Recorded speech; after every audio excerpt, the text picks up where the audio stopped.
we go. Now it's focused. What's going on, guys? On today's video, I'm gonna be giving you guys 3 tips when you're stalking redfish.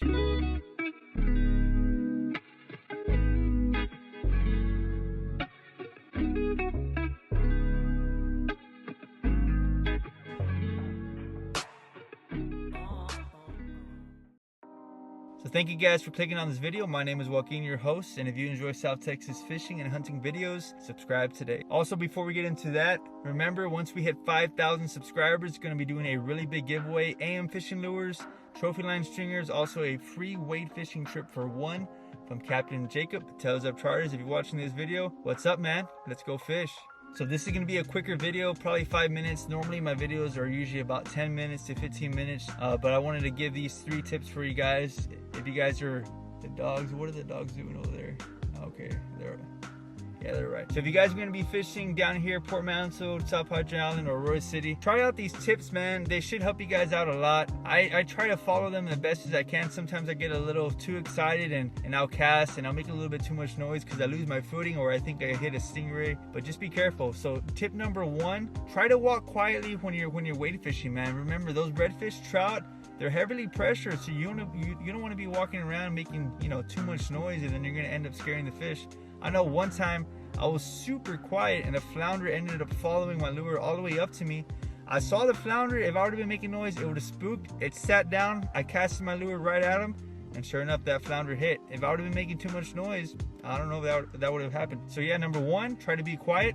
Number 2, use a lighter diameter line so you can really cast that lure out there. Sometimes there's people I go fishing with, they're using 20-25 pound braid, and that's cool and all, but remember, the thicker diameter of the line, that lure is not going to fly as far. If I'm going to be casting right next to someone and I have a smaller diameter line, I usually use 10 pound Power Pro. I can cast it at least 5 or 10 feet further. That's 5 or 10 feet further than that other lure that's right next to me, so I might be able to reach that redfish or that trout, especially during tournament time, man. If you see a redfish tailing, you don't want to get too close, and you don't want to spook them. Number 1, try to walk quietly, and you want to be able to cast that lure and hit that redfish in the nose, as they say. If you're watching this, or Orlando or your brother Royal, I went fishing out with them one time, and that's what they kept saying. Oh, I'm gonna hit a redfish on the nose. I just thought it was pretty funny. So yeah, number 1, walk quietly. Number 2, use a smaller or lighter diameter line. And number 3, always use the right color lure. So if you're gonna be fishing clear water, I like throwing a more natural color. AM Fishing Bros Gold is a good one. I can't remember the other name, but it's white on top, gold on the bottom. It's more of a natural looking color. If you're gonna be fishing darker water, I use a darker color. Midnight Mullet is a good one. Purple Haze, I know one of the guys on the live stream yesterday on Instagram said Purple Haze. That's a good color also. But just you make sure you use the right color lure. If that lure, if you're casting and nothing's hitting it, switch over to another color, man. Switch over to another color. So yeah, number 1, walk quietly. Number 2, smaller diameter line. Number 3, use the right color. If you guys want to see me do a specific video on what color I like to throw in what conditions, hey, drop a comment down below, man. Give me some feedback, and I can do one for you guys. And also, here's an extra tip. This is a bonus tip. I went fishing out with Slime Time Charters about 2 weeks ago, man, and we were fishing, and I was casting. We walked up to a shoreline, and there was a little bit of a gut. So I was walking quietly, used 10 pound Power Pro line. I thought I was using the right color lure because I caught a couple fish on that color.